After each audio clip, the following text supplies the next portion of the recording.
नमस्कार मित्रमैत्रिणींनो, जर तुम्हाला आपल्या चॅनलवरच्या कथा आवडत असतील तर लाईक करत जात जा आणि चॅनलला सबस्क्राईब करून बाजूची घंटी दाबा आणि ऑलवर सेट करा. म्हणजे जेव्हा जेव्हा मी नवीन व्हिडिओ किंवा कोणतीही नवीन पोस्ट अपलोड करेन तेव्हा ती सगळ्यात आधी तुमच्यापर्यंत पोहोचेल. धन्यवाद. तर वळूया आपल्या कथेच्या पुढच्या भागाकडे. तुला काय वाटलं रे? आमचा बॉस काय तुझ्यावर अवलंबून राहणार होता का त्यांच्या फॅमिलीला सोडवण्यासाठी? आणि हे पंचपक्वान्नाचं ताट तुझ्याकडून सगळं वधवून घेण्यासाठी तुला दिलं आहे? नाही रे, कीव करावीशी वाटते तुझ्या बुद्धीची. तो माणूस हसून बोलला. तसा मोहन अजूनच शॉकिंग नजरेने त्याच्याकडे पाहू लागला. नाही कळलं? मी सांगतो. बॉसच्या फॅमिलीला बॉसने कधीच शोधून काढलं आहे आणि ते सगळे आता सेफ आहेत. आणि राहिला प्रश्न ह्या पंचपक्वान्नांच्या ताटाचा, तर शेवटचं तुला चांगलं खायला घालायला सांगितलं आहे आमच्या बॉसने. कारण तू जो त्रास त्यांच्या फॅमिलीला दिला आहे ना, त्याची शिक्षा द्यायला स्वतः बॉस इथे येत आहेत. कळलं ना? तो माणूस बोलला तसा मोहनचं मात्र होतं नव्हतं ते सगळं अवसान गळून पडलं. आता पुढे. रीमा, 5 झालं आता, अजून किती रडणार आहेस? राम त्यांना शांत करत बोलले. कारण रीमांना अजूनही खूप जास्त गिल्ट येत होतं ज्या ते चानूशी वागल्या होत्या. मग काय करू मी? रडण्याव्यतिरिक्त अजून काय करू शकते मी? रीमा रडतच बोलल्या. जे झालं ते तू जाणून बुजून नाही केलंय. तुझ्या जागेवर अजून कोणीही असतं तरी तिने तेच केलं असतं. आपल्या मुलावर जेव्हा संकट येते आणि त्या संकटात जर त्याची बायको त्याला त्याच्या अवस्थेवर सोडून जात असेल तर एखादी आई जे करू शकते तेच तू केलंस. हो, पण तेव्हा तुला त्यामागची दुसरी बाजू माहीत नव्हती, हेही तेवढंच खरं आहे. राम बोलले. अहो, मला जानूची माफी मागायची आहे. माझ्या दोन्ही नातवंडांना अगदी खट्ट मिठी मारायची आहे. त्यांना खूप खूप प्रेम करायचं आहे. मला घेऊन चला ना त्यांच्याजवळ. रीमा खूपच भावनिक होऊन बोलल्या. रीमा, आता खूप रात्र झाली आहे. शिवाय तुझी तब्येतही ठीक नाही आहे. तू प्लीज आराम कर आता. उद्या आपण हॉस्पिटलमध्ये नक्की जाऊ त्यांना भेटायला. राम बोलले. तशी त्यांच्या चेहऱ्यावर स्माईल आली. नक्की न्याल ना मला? तरी त्या कन्फर्म करत होत्या. हो हो, नक्की जाऊ आपण. आता झोपून घे तू. राम बोलले तेव्हा कुठे रीमांनी डोळे मिटले आणि इथे रामनी एक सुस्कारा सोडला. काय काय स्वप्न रंगवली होती आणि हातात काय पडलंय? तर दगड. वाटलं होतं की हा अमित तर काय कोमामधून बाहेर पडणारच नाही, किंबहुना कुणाला त्याला बाहेर येऊ देणारच नाही. पण कुठे काय, तो कोमामधून बाहेर देखील पडला आणि त्याने सगळी सूत्रेसुद्धा हातात घेतली. कुठे मी राणी बनून जगायचं ठरवलं होतं तिथे ह्या दोघा मायलेकांच्या हाताखालची कठपुतली बनून राहिले. तो कुणाल पण काही कामाचा नाही आणि त्याचे डॅड पण. त्यांचे काय हाल केले असतील त्या अमितने देव जाणे. त्याचं मन बदलण्याआधी आत्ता लवकरात लवकर इथून निघायलाच हवं. नाहीतर आपल्याला पण वेठीवर धरायचा तो हिटलर. आणि कायासाठी जी पण सेव्हिंग्स त्याने ठेवली आहे ती पण घेऊन टाकायची परत. सगळं बडबडत रागातच किंजल तिची आणि कायाची बॅग पॅक करत होती. कारण आत्ता इथे राहण्यात काहीच अर्थ नव्हता माहीत होतं तिला. तो माणूस मोहनला सत्य परिस्थिती सांगून बाहेर गेला. पण मोहन मात्र अवाक झाला होता अमितच्या त्या माणसाचं ऐकून. म्हणजे एवढी प्लॅनिंग करूनही त्याने त्याच्या फॅमिलीला सोडवलं होतं तर. पण कसा पोचू शकत होता तो तिथे? मी अशा ठिकाणी त्यांना कोंडून ठेवलं होतं की चिटपाखरूसुद्धा जाऊ शकत नव्हता तिथे. पण मी हे विसरलो होतो की तो अमित आहे. अमित राज्याध्यक्ष. शिट. मोहन मनातच चरफडत होता की इतक्यात दरवाजा उघडण्याचा आवाज आला आणि त्याने नजर वर करून पाहिलं. समोर साक्षात अमित त्याचा कर्दनकाळ बनून उभा होता. त्याच्या डोळ्यातला तो अंगार पाहूनच मोहनला कधी नव्हे ती भीती वाटली.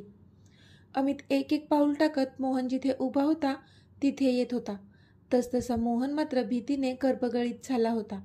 एकतर आधीच अमितच्या माणसांनी त्याला कुत्र्यासारखं धू धू धुतलेलं आणि त्यामुळे आता पुन्हा नवीन वार झेलायला अंगात राण नव्हताच त्याच्या. दुसरं म्हणजे त्याच्या बायको मुलांसोबत आपण जे वागलो त्यासाठी काही तो आता आपल्याला सहजासहजी सोडणार नाही, हे पण त्याला माहीत होतं. एक घाव 2 तुकडे केले तर ठीक, पण तो थोडीच आपल्याला तसं मरण देणार आहे. तो तर आपल्याला तडपवून तडपवून मारेल. माहीत होतं त्याला, म्हणूनच घाबरला होता तो. मोहन. एक थंड आवाज त्या 4 भिंतीमध्ये घुमला तसा मोहन अजूनच हादरला, कारण त्या थंड आवाजामागे जी वेदना लपली होती ती तो फील करू शकत होता, जी आता अमितच्या डोळ्यात दिसत होती. माझ्या मुलांना आणि जानूला त्या बंद खोलीत कोंडून ठेवण्याची हिंमतच कशी झाली तुझी? अमित खाली बसला होता आणि त्याने मोहनची कॉलर पकडली होती. पण त्या मोहनच्या तोंडून एकही शब्द बाहेर पडत नव्हता. काय बोलणार होता तो? तुला काय वाटलं इतक्या सहजासहजी मारून टाकेल तू माझ्या मुलांना आणि माझ्या जानूला? नो वे. माझी मुलं आहेत ती आणि माझी जान आहे ती. ह्या अमित राज्याध्यक्षाची बायको अशी सहजासहजी हार मानणार नव्हती. तिला विश्वास होता तिचा नवरा आणि तिच्या मुलांचा पप्पा त्यांना ह्यातून नक्कीच वाचवणार आहे. तेवढा विश्वास होता तिचा तिच्या मीतवर. आणि बघ, तुझ्या त्या सो कॉल्ड भुयारातून मी माझ्या बायको मुलांना सुरक्षित बाहेर काढलं आणि आत्ता ते सगळे माझ्याजवळ आहेत, एकदम सुरक्षित. अमित बोलला. तुझा मुलगा तर त्याच्या कर्माची शिक्षा मरणाच्या आधीच इथे भोगत आहे, पण आता तुझ्या बापाची तुला आणि तुझ्या बायकोला काय शिक्षा द्यायची ते सांग. अमितने थंडपणे विचारलं तसं मोहनने भीतीने एक औंढा गिळला. हे बघ अमित, जे झालं ते झालं, पण आता ह्यापुढे मी कधीच तुम्हाला त्रास नाही देणार. मी नैना आणि कुणालला घेऊन इथून कुठेतरी लांब निघून जाईल, कधी परत येणार नाही. पण प्लीज आम्हाला सोडून दे, मोहन गयावया करून बोलला. कधीपासून स्वतःच्या प्राणाची पर्वा नाही आहे असं म्हणणारा तो आत्ता मात्र मृत्यूला समोर पाहून हादरला होता. हे असे गयावया करणारे शब्द तुझ्या तोंडून शोभत नाहीत मोहन, काहीतरी वेगळं बोल. अमित बोलला. अमित प्लीज आम्हाला सोडून दे. खरंच मी नाही येणार आता कधीच तुझ्या रस्त्यात, पण प्लीज आम्हाला जाऊ दे. अरे राज्याध्यक्ष आहोत आम्ही सुद्धा, आणि आमच्यासोबत असं वागून कायद्याच्या कचाट्यातून तू पण नाही सुटू शकणार. मोहन बोलला, पण त्यावर अमित मात्र जोरजोराने हसू लागला. राज्याध्यक्ष? राज्याध्यक्षांच्या नावाला काळात धब्बा आहेस तू, तुझी बायको आणि तो तुझा नालायक मुलगा. आणि कायद्याच्या गोष्टी तू मला नको शिकवूस, ओके? तुम्ही माझ्याच हातून मरणार आहात. असंही जेलमध्ये तर तुम्हा दोघांचे सबस्टिट्यूट आधीच शिक्षा भोगत आहेत, त्यामुळे तुम्ही दोघे मेले काय आणि जगले काय कोणालाच काहीच फरक पडणार नाही. आणि राहिला प्रश्न तुझ्या मुलाचा, तर त्याला पण मी बेपत्ता झाल्याचं जाहीर करून टाकेल. ज्याला कितीही शोधलं तरी तो जगाच्या कोणत्याच कोपऱ्यात सापडणार नाही. अमित बोलला तशा मोहनच्या कपाळावर आठ्या पसरल्या, कारण अमित जे बोलत होता ते खरंच तर होतं. अमित प्लीज एकदा चान्स दे, मी प्रॉमिस करतो तुला कधीच येणार नाही तुझ्या वाटेत. एकदा शेवटचं सोडून दे मला, मी हात जोडतो, हवं तर पाया पडतो तुझ्या, पण प्लीज आम्हाला सोडून दे. मोहन तरी गयावया करतच होता, पण अमितने मात्र त्याच्याकडे दुर्लक्ष केलं आणि त्याने त्याच्या एका माणसाला आवाज दिला. येस बॉस, त्या माणसाने अदबीने अमितला विचारलं. सगळी तयारी झाली आहे का? अमितने विचारलं. Yes boss, everything is ready, तो माणूस बोलला. ओके, ह्यांना तिथे घेऊन चला, अमित बोलला, पण इथे मोहन मात्र सैरभैर नजरेने इकडे तिकडे पाहू लागला. कुठे घेऊन चाललात आम्हाला? मोहन घाबरून बोलला. त्या एवढ्याशा जीवांना त्रास देताना तर तुला काहीच वाटलं नाही ना? आता तोच त्रास तू स्वतः भोगून बघ, म्हणजे कळेल तुला मरणाची भीती. तुला असंच सहजासहजी तर नाही मारणार मी. जो त्रास माझ्या जान आणि मुलांनी भोगलाय ना, तोच त्रास कसा असतो ना, तो आता तू सुद्धा अनुभवून बघ. चला रे ह्यांना घेऊन, अमित रागात बोलला, पण इथे मोहन आणि नैना दोघांचाही जीव घशात आला होता. त्यांना आता एका खोलीत आणलं होतं. जेमतेम 10 बाय 10ची खोली असेल ती.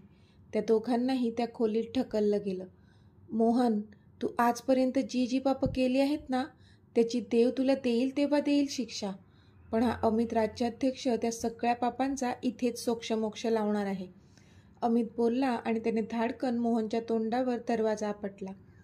मोहन आतून जीवाच्या आकांताने ओरडत होता, पण अमितवर त्याचा काडीचाही परिणाम नाही झाला आणि तो सरळ बाहेर निघून गेला. मोहन आणि नैना त्या एवढ्याशा छोट्या खोलीत होते, जिथे अंधार तर होताच, शिवाय त्या खोलीला कुठेच खिडकी नव्हती. थोडा वेळ तर त्याला काही वाटलं नाही. दोघेही एकमेकांचा हात पकडून खाली बसून राहिले होते, पण आत्ता त्यांना थोडा थोडा कसला तरी वास येऊ लागला. तसे दोघेही एकमेकांकडे पाहू लागले. अहो, कसला वास येतोय हा, खूपच घाण, नैना तोंडावर हात ठेवून बोलल्या. हो, वास तर येतोय. कोणता तरी गॅस आहे. पण इथे? Oh shit! मोहनने तोंडावर हात ठेवला, कारण आता तो गॅस त्याच्या नाकातोंडात जाऊ लागला होता. त्या एवढ्याशा जीवांना त्रास देताना तर तुला काहीच वाटलं नाही ना? आता तोच त्रास तू स्वतः भोगून बघ, म्हणजे कळेल तुला मरणाची भीती. त्याला लगेचच अमितचे शब्द आठवले आणि त्याचे डोळे भीतीने मोठे झाले. नैना, हा कोणी साधासुद्धा गॅस नाही आहे. अमितच्या बायको मुलांना जो त्रास दिलाय ना मी, त्याचा पूर्ण बदला घेतोय तो. आपल्या मरणाची पूर्ण जय्यत तयारी केली आहे त्याने. थोडा वेळ अजून जर हा गॅस ह्या रूममध्ये राहिला ना, तर आपलं काही खरं नाही. मोहन खोकून खोकून बोलत होते. तसं त्यांचं ऐकून नैनाचा पण भीतीने थरकाप उडाला. दोघेही तोंडावर हात ठेवून खोकत होते आणि मध्ये मध्ये मोठमोठ्याने श्वाससुद्धा घेत होते. पण आता मध्येच तो गॅस जाऊन तिथे स्वच्छ हवा आली होती, ज्यामुळे त्या दोघांनीही सुटकेचा निश्वास सोडला होता. आणि इथे तो त्यांना त्या मोठ्या स्क्रीनवर पाहून कुत्सित हसत होता. त्यांची झालेली ही अवस्था पाहूनच त्याच्या काळजाला थंडक मिळाली होती. थोड्या थोड्या वेळाने तो गॅस त्यांच्या रूममध्ये सोडायचा आहे आणि त्यांना जास्त त्रास होऊ लागल्यानंतर लगेचच शुद्ध हवा सोडायची आहे. हे असंच चालू ठेवायचं आहे आणि ह्याची खबरदारी जरूर घ्यायची आहे की ते दोघे मरणार नाहीत. पण मरणापेक्षा जास्त वेदना, जास्त त्रास त्यांना व्हायला हवा. अंडरस्टँड? अमित बोलला तशी त्याच्या माणसाने होमध्ये मान हलवली. त्याच्या दोन्ही पिल्लांची आणि त्याच्या जानूची जी अवस्था त्या मोहनने केली होती, त्याचीच शिक्षा तो त्यांना देत होता. असं पटकन नक्कीच मारणार नव्हता तो त्यांना. तडपवून तडपवून मारणार होता, हे तर नक्की होतं. आशू आता घरी पोचली होती.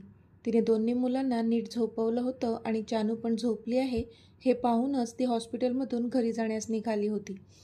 खरं तर तिला तिथून निघायचंच नव्हतं, पण रॉनीने जबरदस्ती तिला घरी जायला सांगितलं होतं, कारण कालपासून ती पण तर हॉस्पिटलमध्येच होती. तिला पण आरामाची गरज होती आणि तिथे जानू आणि मुलांसाठी 2-2 नर्स होत्या. शिवाय सगळी अरेंजमेंट केलीच होती. त्यामुळे तिने तिथे थांबूनही काही फायदा नव्हताच. त्यापेक्षा घरी जाऊन झोप तरी व्यवस्थित होईल आणि आराम करता येईल म्हणून रॉनीने तिला घरी पाठवलं होतं. आशू फ्रेश झाली आणि थोडं पाणी पिऊन तिने बेडवर अंग टाकलं. तसं दिवसभरातलं सगळं एकामागोमाग तिच्या डोळ्यासमोर तरळू लागलं. तिने डोळे बंद करून घेतले, पण तरी ते क्षण काही केल्या तिच्या डोळ्यांसमोरून जात नव्हते. पण तिला धक्का तेव्हा बसला, जेव्हा तिच्या डोळ्यांसमोर एक वेगळंच हॉस्पिटल तिला दिसू लागलं आणि तिच्या कानात पुन्हा पुन्हा तेच शब्द घुमू लागले. शुद्ध तर आली आहे तिला, पण कोणालाच ओळखत नाही ती. सतत विचारत आहे, मी कोण आहे आणि माझ्यासोबत काय घडलं. तिच्या डोक्याला जखम झाली आहे. मला वाटतंय मेमरी लॉस झाला असावा, पण कितपत मेमरी गेली हे आपण आत्ताच नाही सांगू शकत. ऑपरेशन करावं लागेल. डोक्यात काही रक्ताच्या गाठी पण झाल्या आहेत. चेहरा भाजलाय. कदाचित प्लास्टिक सर्जरी करावी लागेल. एक डॉक्टर समोरच्या स्ट्रेचरवर झोपलेल्या मुलीकडे बोट दाखवून बोलत होता. नाही, ती जोरातच ओरडली आणि जागची उठली. पूर्ण घामाघूम झाली होती. तिने बाजूच्या जगमधून सगळं पाणी घटाघट करून पिऊन टाकलं. ओ गॉड, हे काय होतंय मला? हे सगळं विचित्र का दिसत आहे मला? आणि ती कोण मुलगी आहे जिच्याबद्दल हे सगळे बोलत आहेत? तिचा चेहरा का दिसत नाही मला? काल पण मला असंच काहीसं स्वप्न पडलं होतं जेव्हा मी हॉस्पिटलमध्ये होते, आणि आजही तेच. नाही नाही, अशाने तर वेडी होईल मी. आह! आशू जोरातच किंचाळली. रॉनी? अमितने रॉनीला आवाज दिला. येस बॉस, रॉनी बोलला. त्याला कळलं होतं की आता त्याला काय करायचं आहे. रॉनीने पटकन त्याचा फोन काढला आणि एक नंबर डायल केला.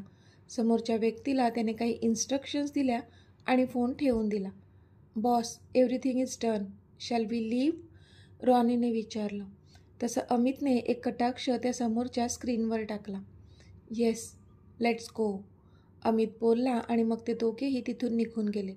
रॉनीने गाडी काढली होती. अमित गाडीत बसला आणि रॉनीने गाडी हॉस्पिटलच्या दिशेने वळवली. अमितने घड्याळात पाहिलं तर आता रात्रीचा 1 वाजला होता. ही बाकीची महत्त्वाची कामं करायची होती म्हणून त्याला त्याच्या मुलांना आणि त्याच्या जानूला सोडून यावं लागलं होतं. पण आता हॉस्पिटलमधून बाहेर पडून त्यांना बराच उशीर झाला होता आणि आता कधी एकदा आपल्या दोन्ही मुलांना आणि जानूला पाहतो आणि त्यांना मिठीत घेतो असं झालेलं त्याला. आता एका क्षणाचीही दुरी नको वाटत होती त्याला. रॉनी, ड्राईव्ह फास्ट, अमित बोलला. त्याला आत्ता हा रस्ता पण खूप मोठा असल्यासारखं वाटू लागलं होतं, कारण तो रस्ता संपायचं नावच घेत नव्हता. रॉनीने आधीच त्याच्या गाडीचा स्पीड जास्तच ठेवला होता, पण त्याच्या बॉसची अधीरता त्याला कळत होती. तसा त्याने गाडीचा स्पीड अजूनच जास्त वाढवला आणि गाडी सुसाट पळवली हॉस्पिटलच्या दिशेने. तर मित्रमैत्रिणींनो, आजचा भाग तुम्हाला कसा वाटला ते मला कमेंटमध्ये सांगा. आणि जर आवडला असेल तर व्हिडिओला लाईक करा, शेअर करा आणि चॅनलला सबस्क्राईब करून बाजूची घंटी नक्की दाबा. चला तर भेटूया आपल्या पुढच्या भागात. तोपर्यंत धन्यवाद.